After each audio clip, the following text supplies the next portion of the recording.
Isang treasure hunter ang naghukay dahil may palatandaan umano na may nakabaong ginto sa lugar.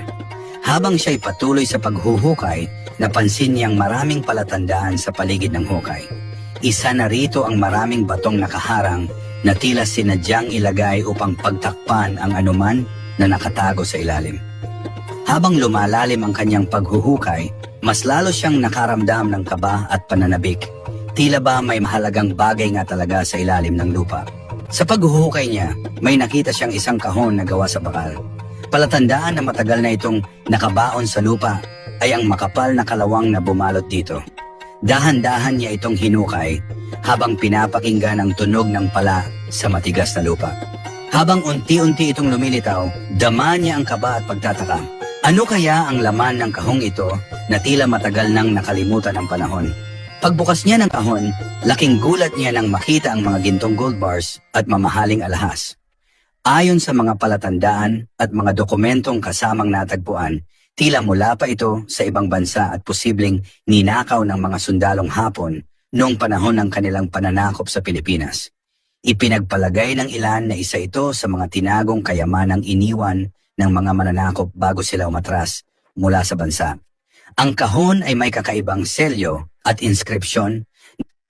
Isang treasure hunter ang nakadetect ng metal. Gamit ang kanyang metal detector, agad siyang naghukay at laking gulat niya nang may makita siyang isang simbolo at isang sinaunang banga sa kanyang hinukay.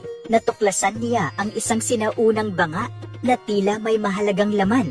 Dahan-dahan niya itong binuksan at laking gulat niya nang tumambad sa kanya ang mga gintong alahas, baryang sinauna at iba pang kayamanan. Napuno siya ng pagtataka at pagkamangha. Kanino kaya ito nagmula? Isa kaya itong bahagi ng isang nawalang kayamanan mula sa lumang panahon?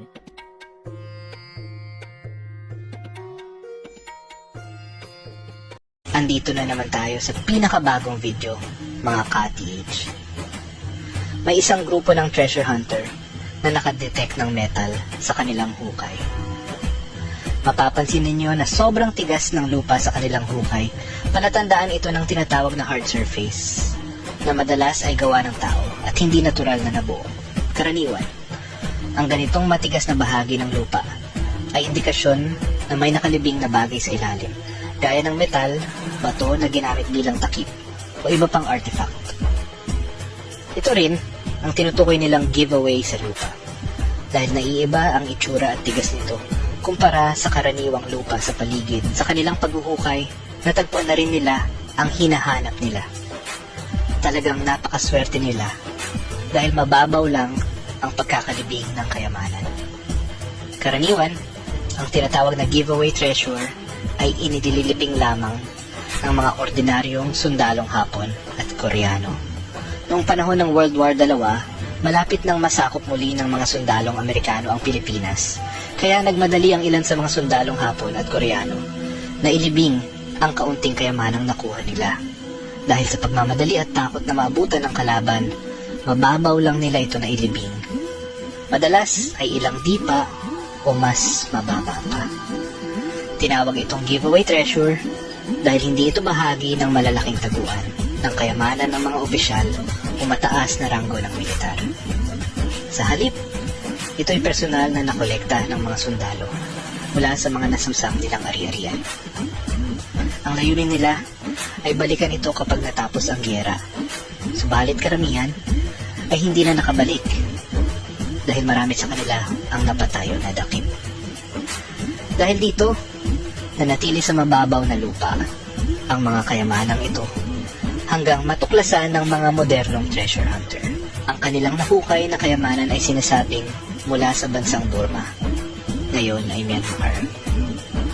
Noong ikalawang digmaang pandaigdig, sinalakay ng hukbong Hapon ng Burma at kinamkam ang napakaraming yaman. Mga ginto, brilyante, jade, at iba pang mamahaling bato, pati mga antigong relikya mula sa mga templo at palasyo. Upang mailayo sa kamay ng Allied Forces, isinakay ng mga Hapon ang mga kayamanang ito sa mga barko at tren patungo sa Thailand, saka dinala sa Malaya, Malaysia ngayon, Singapore, at sa huli ay ipinadala patungong Pilipinas. Pinaniniwalaang dito nila itinago ang malaking bahagi ng tinaguriang Yamashita Treasure. Dahil noon ay malapit nang umatras ang mga Hapon at naniniwala silang magiging ligtas itago sa kabundukan at kagubatan ng Pilipinas. Ang ilang kayamanan ay ibinaon sa malalalim na tunnel, kuweba, at lihim na bunker na may kasamang mga patibong at lason upang hindi basta makuha.